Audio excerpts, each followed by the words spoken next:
Sa isang bansa kung saan kilala ang masarap na pagkain, may isang realidad na bihirang makita. Ito ang pagkain na nagmumula sa basura. Ito ang tinatawag nilang pagpag.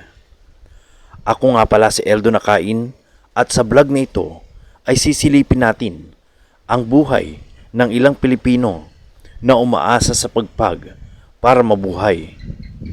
Hindi ito simpleng kwento ng pagkain. Ito'y kwento ng kahirapan, diskarte at pag-asa.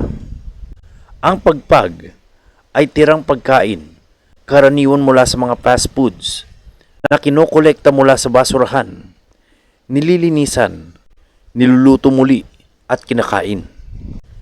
Mula sa basurahan, hinuhugasan ng pagkain at pinapakuluan o priniprito muli upang maging ligtas kahit papano.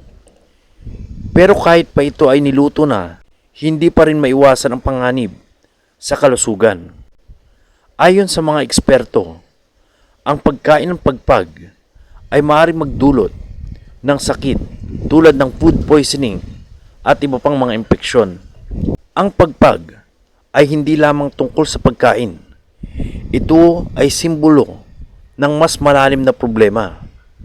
Kahirapan, kakulangan sa trabaho, at hindi pantay na oportunidad. Sa likod ng bawat kwento ng pagpag ay isang pamilyang nagsusumikap mabuhay.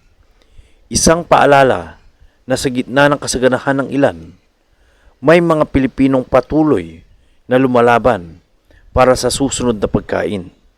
Hanggang kailan kaya mananatiling ganito ang kanilang realidad?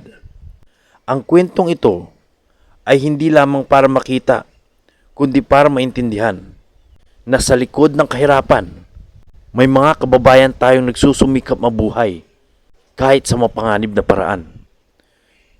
So hanggang dito na mga kaibigan, sana nagustuhan nyo ang video natin at kung gusto nyo pa ng ganitong mga videos tungkol sa kaalaman at mga kwento sa buhay, huwag nyo sana kalimutang mag-like, mag-share at mag-subscribe na rin sa ating channel para sa mas marami pang kwento.